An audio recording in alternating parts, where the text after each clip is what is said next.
사도행전 11장 7절에서 10절까지 보겠습니다. 그리고 또한 내가 나에게 이르는 소리의 말을 들었다. 베드로야 너는 일어나라. 너는 제사를 드려라. 그리고 너는 먹어라. 여기 앞에서는 이 제사 드려라는 말이 없어요.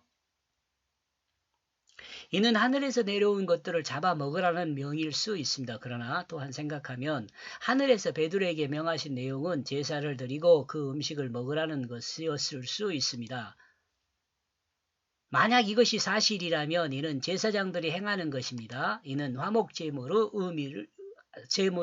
의미하는 것일 수 있습니다. 하나님은 베드로를 통하여 이방인이 하나님께 돌아오게 하는 화목제를 설명하고 있는 것일 수 있습니다. 이는 하나님과 사람과 화평을 위한 동물 희생을 드리는 제사입니다. 예수 그리스도를 증거하고 세례를 베푼 것은 하나님과 화평을 이루게 하는 것입니다. 이는 하나님의 백성이 되게 하는 일입니다. 8절 이리하여 나는 말했다. 주여 나는 그럴 수 없다. 언제나 부정하고 세속적인 것을 내 입 안으로 들인 적이 없나이다. 베드로는 화목제로 드린 후 먹으라는 명에 대해 자신은 언제나 부정하고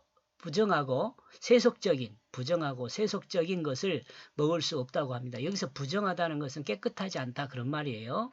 그리고 자신은 또한 그와 같은 것을 입에 들이게 한 적이 없다고 말을 합니다. 이 내용으로 베드로의 삶을 확인할 수 있습니다. 베드로 역시 사울과 같이 부정하고 세속적인 것을 자신의 입으로 들어가게 한 적이 없다는 것은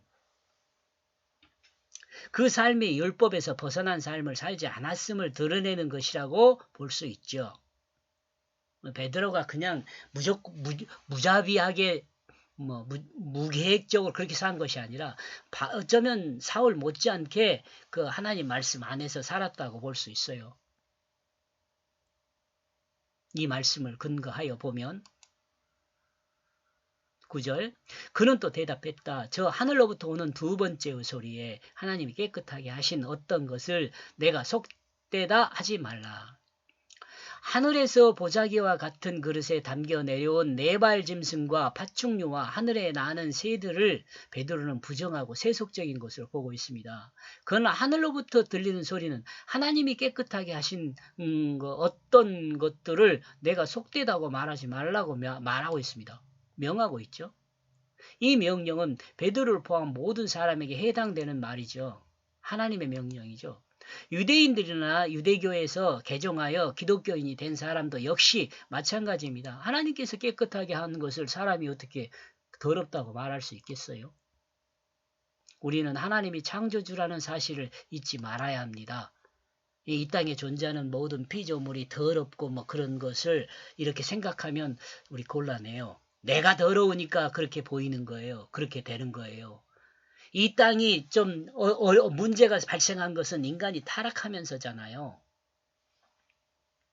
인간이 타락했다니까 다른 거 생각하지 말고 거짓말쟁이가 돼서 그런 거예요. 거짓을 말하는 사람 자체가 타락이에요. 10절 또 이와 같은 일이 3번 있게 되어졌다. 이 앞에서는 3번 있게 되어졌다고 말하지 않고 3번 말한 걸로만 되어 있어요. 그런데 이와 같은 일들이 반복되어서 3번 있었다는 거예요.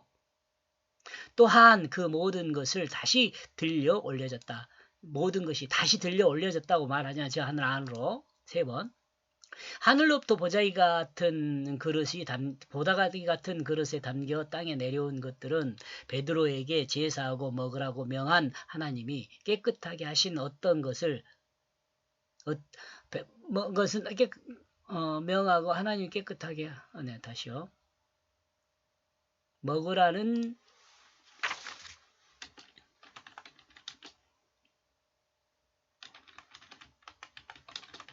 깨끗한 것입니다.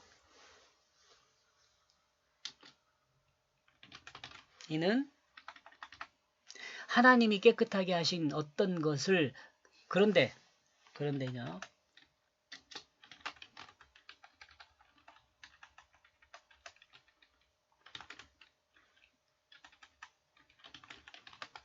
그런데 하나님이 깨끗하게 하신 어떤 것을 내가 속되다 하지 말라는 명령이 3번 반복되어서 있었습니다. 그리고 하늘로부터 내려온 것들은 모두 다시 하늘 안으로 들어 올라갔어요. 이를 크게 생각하면 하나님의 그 창조로 하나님이 보시기에 심히 좋았다고 정리했습니다. 크게 생각하면.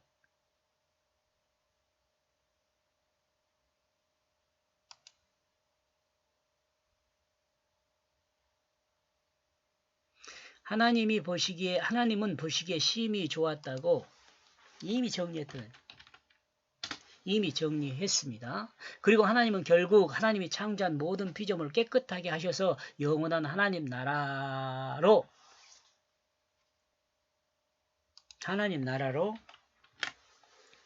받으신다는 것으로 드러낸다. 받으신다는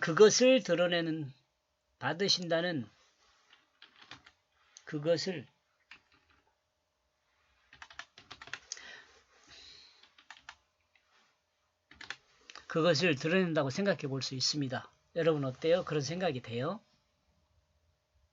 이는 하나님이 창조한 모든 피조물이 인간의 타락으로 타락했지만 하나님이 구속사로 인간을 구원하면서 다시 새롭게 하실 것을 말씀하신다고 우리가 이해할 수 있죠. 하늘에서 내려오고 하늘로 올라가는 건요.